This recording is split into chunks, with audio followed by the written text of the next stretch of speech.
दूसरी बात जिसके लिए हम इकट्ठे आए हैं, 5वां सनातन धाम कंबोडिया।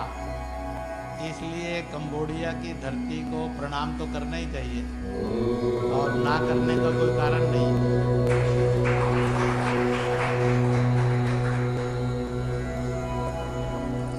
दो बातें ध्यान में रखनी चाहिए। ये धाम बनना या मूर्तियां बनना, इनका जन्म क्यों?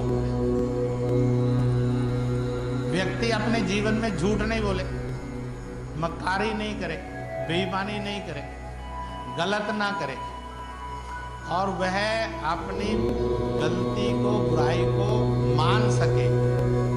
धीरे धीरे विश्व के अंदर एक क्राइसिस खड़ा हुआ और क्राइसिस ये खड़ा हुआ, पति पत्नी है, बाप बेटे हैं, माँ बेटे हैं, भाई भाई है, भाई बहन है, सब एक दूसरे से कुछ ना कुछ छुपा कर रखते हैं और सबके मन में ये डर होता है कि अगर मैंने अपनी सच्चाई बताई, I can be misused and can be exploited. इसलिए गुरु शिष्य से, शिष्य गुरु से भी छुपा कर रखते हैं। आप में से कोई नहीं कह सकता होगा कि मैं कभी अपना पूरा सच बोलूं। कंबोडिया में, भारत में और दुनिया में तो करोड़ों लोग हैं, 726 करोड़ की दुनिया है सर। तो उसमें से यही चंद क्यों? तो मानकर चलिए प्रभु ने हम सबके जीवन में कोई ऐसी सुंदरता, ऐसी खुशबू और ऐसा सौभाग्य और ऐसा प्रकाश दिया है कि देख बेटा, तू कुछ भी है और कैसा भी है, पर इस श्रेष्ठ कार्य के लिए तुझे मैं चुनता हूँ और कंबोडिया में बुलाता हूँ। इसका मतलब है कि आप सब भाग्यशाली हैं, आप सब भाग्यशाली हैं, हम तो भाग्यशाली हो ही जाएंगे। आपसे थोड़ा थोड़ा छुएंगे तो हमारा भाग्य सौभाग्य में बदल जाएगा। और इसलिए जो कंबोडिया में, सनातन में और विश्व में एक नया घटनाक्रम जन्म ले रहा है, वर्ल्ड विदाउट कॉन्फ्लिक्ट्स, उसमें इस 5वें धाम को एक मुखर भूमिका निभानी है। इसलिए जितना चाहो देते जाना। भगवान जी कहते हैं, देख भाई, शर्त पक्की, जितना देगा 10 गुना दे दूंगा। अब अगर 1 रुपया दोगे तो 10 मिलेंगे, 1 करोड़ दोगे तो 10 करोड़ मिलेंगे। फैसला तो आपको करना। भगवान जी ने अपना निर्णय सुना दिया कि जितना दोगे 10 गुना। पर पंडित जी ऐसे मिल जाते हैं जो कहते हैं नहीं भाई, भगवान कहता है 100 गुना भी मिल सकता है। अब 100 गुना लेना है तो 10 करोड़ दे दो, 1000 करोड़ है, 20-50 पीढ़ियों को कुछ कमाना ही नहीं पड़ेगा, इतना मिल जाएगा, वो मिलेगा। तो इसलिए दिल खोलकर देना और दिल खोलकर दिलवाना। इस मामले में दिल को कंजूस नहीं करना, कंजूस आदमी बड़ा खराब होता है। इसलिए कंजूस नहीं बनना, दिलदार बनना। तो इसको ध्यान में रखना। और बड़े बड़े ग्रंथों की फिल्मी 2 लाइनों में व्याख्या करता हूँ। पहला है, वायदा किया तो निभाना पड़ेगा। अब सनातन धर्म का 5वें धाम का वायदा किया है तो इसको निभाएंगे नहीं, तोड़ेंगे तो गड़बड़ हो जाएगी, करना। और दूसरी लाइन है, प्यार किया तो, जब स्वामी जी से प्यार कर ही लिया है तो झगड़ा गाएगा, पूरा निभाना। दिल खोल कर किया, चोरी छुपे नहीं किया साहब। इसलिए कोई वैलेंटाइन डे नहीं है, घर में मनाया नहीं जा सकता। कोई दूसरी डगर चुनो, राधा कृष्ण जैसा है, खूब मना सकते। तो हमने सनातन धाम से और पूज्य मानंद स्वामी जी से प्यार भी कर लिया और वायदा भी कर लिया। तो जब दोनों कर लिए तो तोड़े नहीं जा सकते, निभाए ही जा सकते। डरने की जरूरत नहीं है, दिल खोल कर करो। अपने से भी बात करो, घर में भी बात करो, दोस्तों मित्रों से भी बात करो। और मुझे पूरा विश्वास है, हम लोगों ने मिलकर जिसकी नींव रखी, हम उसको मरने से पूर्व निर्माण कर लेंगे और अपने हाथों से बनाएंगे भी, अपने हाथों से उसका कलश चढ़ाएंगे भी। बोलो, पूरा विश्वास है कि नहीं है? जिनको पूरा विश्वास है दोनों हाथ खड़ा कर दीजिए। सनातन धर्म की, तो इसलिए पक्का अब मैं ये काम तो नहीं करूंगा कि बताओ कितना कितना दो। वो स्वामी जी के कान में मारना, वो देखते और सुनते हैं, बोलते नहीं है किसी को। तो इसलिए वहां कहना, इधर उधर भटकने की जरूरत नहीं है। मैं उनको कह रहा था पिछले एक सप्ताह में मेरे भाग्य के साथ धन मांगने का बात कैसे जुड़ी है, तो मैं जम्मू में था 6 दिन पहले। वहां पर सीमा के क्षेत्र में और सेंसिटिव क्षेत्रों में जहां 2-4-5% हिंदू रहता, पलायन नहीं करे और कन्वर्ट ना हो, भयभीत ना हो, तो एकल विद्यालय का अभियान प्रारंभ। Respected all dignitary, welcome for this great occasion for our Sanatan Hinduism. You all are witness of this great occasion.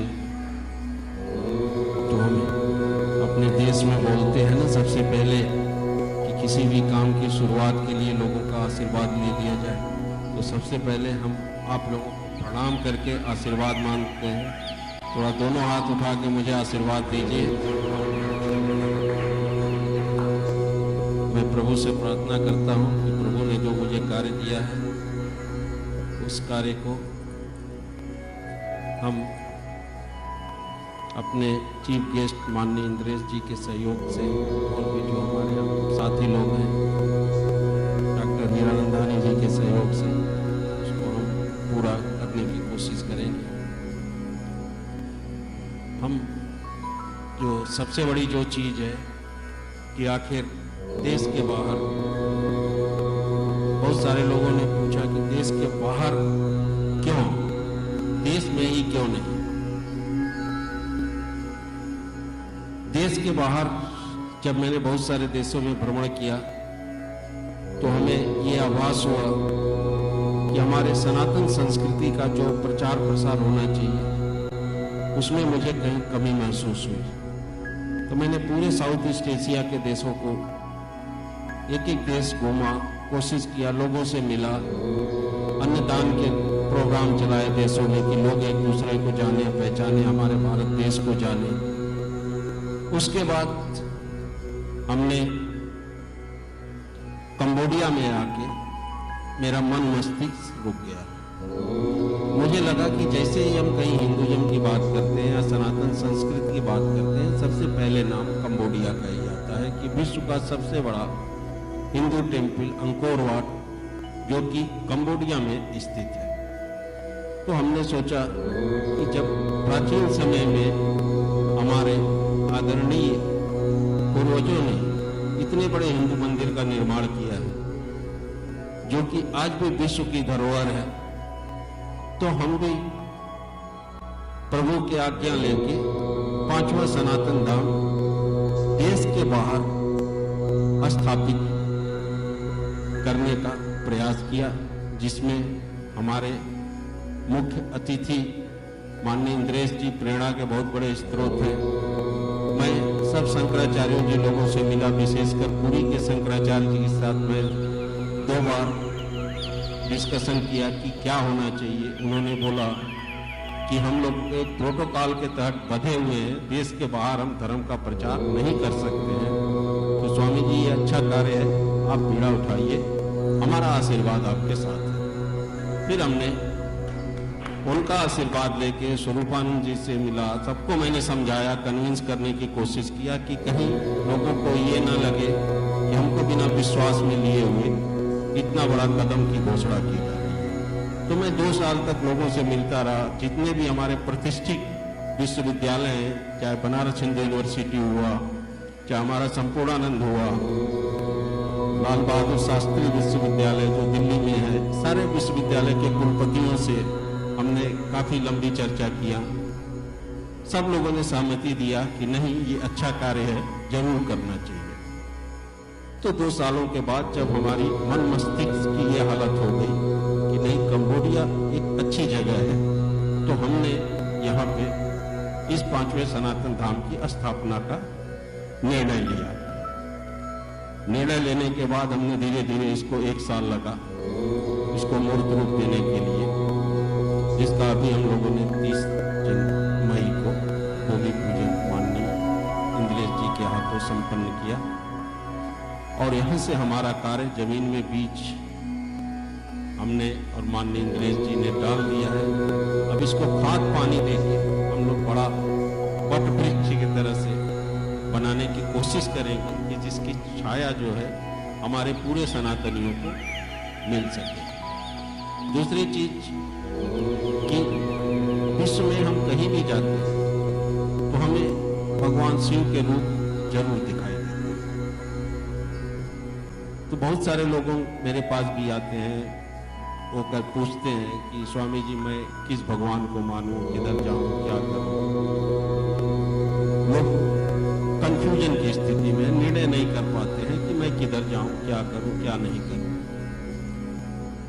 तो हमने जब शास्त्रों का अध्ययन किया तो हमें ये लगा कि हमारे जो यूनिवर्सल गॉड है, जिससे सृष्टि की आरंभ हुई और सृष्टि वहीं पे जाके खत्म होती है, आरंभ और अंत का स्रोत जो है वो लॉर्ड शिवा है, जो कि एक एनर्जी है और उसी एनर्जी से ये ब्रह्मांड चलता है।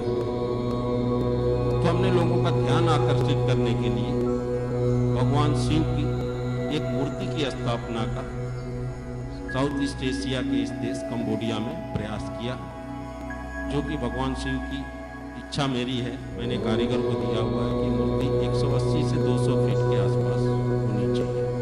हमारा टारगेट 180 फीट का है, इसलिए कि जो 9 नंबर होता है वो कभी कटता नहीं है, खंडित नहीं होता है। इसीलिए मनके में 108 माला होती है। तो हमने 180 फीट का निर्णय लिया है बनाने का। साथ में एक भगवान बुद्धा की भी मूर्ति हम बना रहे हैं, साथ में भगवान गणेश की भी मूर्ति बना रहे हैं। ये करके हमने, ताकि लोगों का ध्यान आकर्षित हो कि ये सनातन परंपरा की सनातन संस्कृति है, वो हम कोशिश कर रहे हैं। साथ ही जब मैं काफी कंबोडिया में घूमा तो हमें एक जगह यहाँ पे सहस्त्र शिवलिंग के दर्शन, जिसको देखकर मुझे अकस्मात एक ऊर्जा का, जिसको मैं शब्दों में नहीं व्यक्त कर सकता हूं, उसका अनुभव हुआ। तो मुझे लगा कि इतनी प्राचीन धरोहर और इस हालत में क्यों है। तो भगवान से मुझे प्रेरणा मिली कि इसको हम लोग सौंदर्यीकरण करें और यहाँ पे रुद्राभिषेक, पूजा पाठ का जो भी हमारे सनातन परंपरा का हिस्सा है उसकी हम लोग शुरुआत करें और ये मैसेज हम लोग विश्व के हर देशों को पहुँचाएं। कोने कोने में जो भी सनातन परंपरा को मानने वाले लोग हैं उन तक हम लोग पहुँचाएं और वहाँ पे रुद्राभिषेक का नियमित कार्यक्रम, पूजा पाठ चलता रहे, जिसके वजह से विश्व में शांति और भाईचारा बना रहे। आगे हम लोगों ने माननीय इंद्रेश जी से प्रेरणा लेके कि सनातन परंपरा में बुद्ध धर्म और अपनी सनातन धर्म दोनों का मूल मकसद शांति है। तो हम लोग विश्व में शांति का प्रयास दोनों धर्मों को लेके करें, इसलिए कि अपना विश्वास सब धर्मों में है, अपना विश्वास मानवता में है। हमारा मानना है कि मानवता ही सबसे बड़ी धर्म है। तो मानवता को लेके हम लोग अपने प्राचीन रूप को आगे लेके जाते हुए, और जैसे प्राचीन परंपरा में हमारा देश भारत देश, जिसका नाम लेने पर ही एक गर्व का अनुभव होता है, विश्व गुरु कहा जाता था। पूरे दुनिया से लोग शिक्षा ग्रहण करने के लिए हमारे देश में आए। भगवान बुद्ध भी पूरी दुनिया घूमे, लेकिन शिक्षा उनको आके बोध गया नहीं। तो भारत भूमि ही शिक्षा की भूमि है, जहां पे पूरे विश्व में जो भी शिक्षा का प्रचार प्रसार है वो अपने भारत देश से ही निकल के गया। तो फिर से हम लोग कोशिश करेंगे कि भारत एक विश्व गुरु के रूप में प्रतिष्ठित हो।